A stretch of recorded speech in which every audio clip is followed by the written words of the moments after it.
Hi everyone, thanks for tuning in again. Today I've had a little think about what would be the simplest ways to help a player that's hitting that slice with the driver, a shot that just really hurts your game. It's really hard to play when you're not hitting those fairways, and particularly when the ball is just in trouble each hole. Okay, so the reality of this is that most players I work with this pattern have had this pattern for a while. So the first step is typically adjusting the setup back to almost just a recalibration of the setup, because of the pattern in transition or how they've been moving in swing.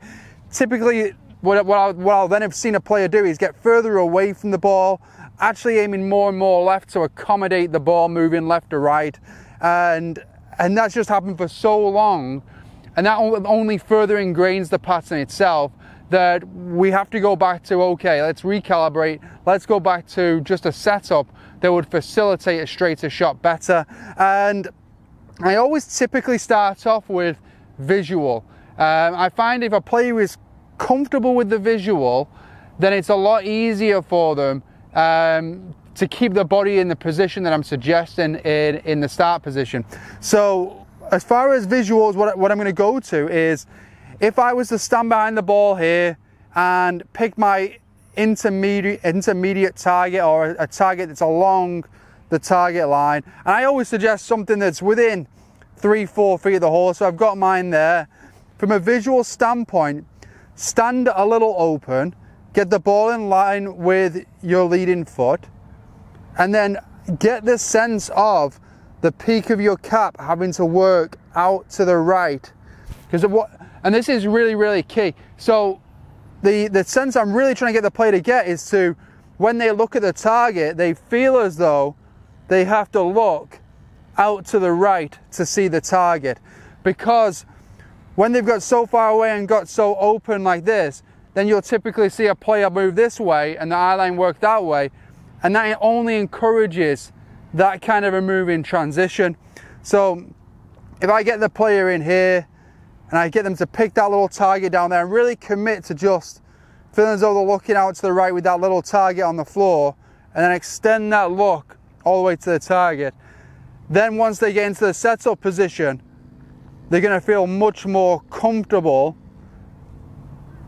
with the visual addressed first than if I was to wait and then just put the body in position and do the visual later. So I'm starting off with the visual, then get the player in to a setup position just where the alignment matches the target. And the most common one with the alignment is, a lot of players they'll be able to get more comfortable with their feet first, but then they're almost their arm positioning too much this way is the one that they struggle with next. Is just reorienting the rib cage so that the sternum is more pointing behind the ball, instead of them being this way with the right arm so much on top and the sternum pointing a long way in front of the ball.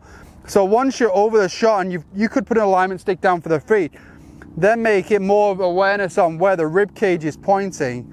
And I've got this here now pointing, say, about a club head, the back of the club head behind the ball here, okay? Somewhere between there and the ball, actually, probably right, yeah, just a couple of inches behind the ball, not quite as much as the back of the club head, okay?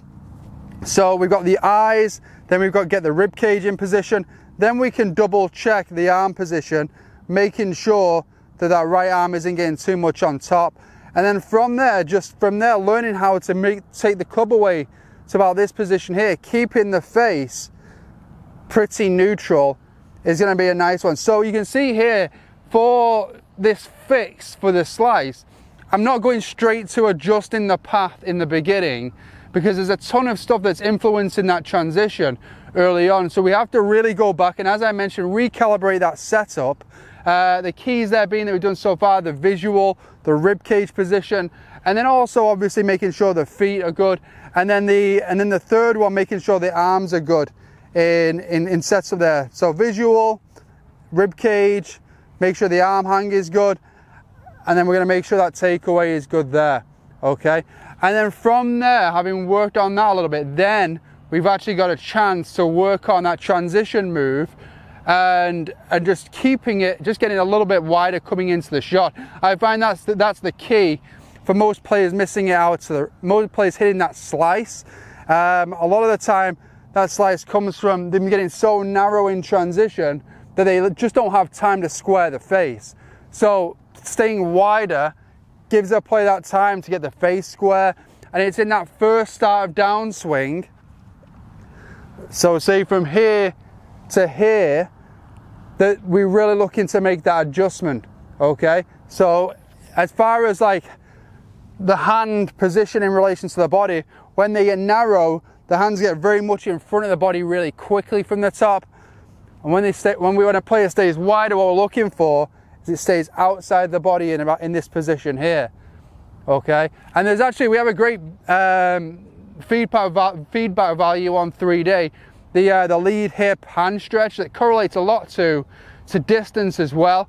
So if we get really narrow there, we're getting too narrow, it's not going to be a good thing for creating distance, and it's actually really hard for a lot of players to square the club from there. Okay, so once we've got those bits there, as far as rehearsing it in the swing, build it into a routine. So I'm starting off with the visual here at setup. Feels like I'm looking out to the right to the target. And then from there, I'm going to step out, make sure my rib cage is in a good point, is in a good place. Feel like my arms are matching each other in the setup there. Little rehearsal, keeping that face good. Top, feel as though I'm wide, feel as though the face is getting squared up. There we go. And almost want to feel as though here, when I'm looking through, my eye line is almost still. You'll see this with lots of players on tour, how the peak of the cap is working more this way than this way. So I'm here, and then as I'm working through the shot, the peak of the cap is working, looking out to the right. And I can see the target there. It feels like it was in setup out to the right. That's going to be my sensation there to allow me to get the path coming from the right place. I'm going to use my visual to do that. And then I'm going to, just in the release, make sure I'm getting the face good, because face is obviously key here. I mean, a win here with a player with this kind of pattern is to really get them to almost throw it too much and stay back too much, so they hit like a big hook. Because from there you can actually work backwards. It's really nice when you give the player the absolute opposite feel.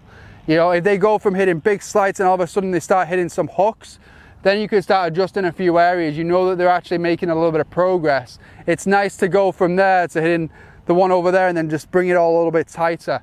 That's a great way to just dial in those feels. Okay, so let's hit one now. So we're going to set up there.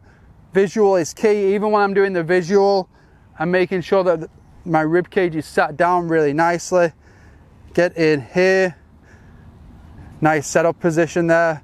Making sure my rib cage is good there. Sternum just behind the ball. From there, that's the routine I like in the move away.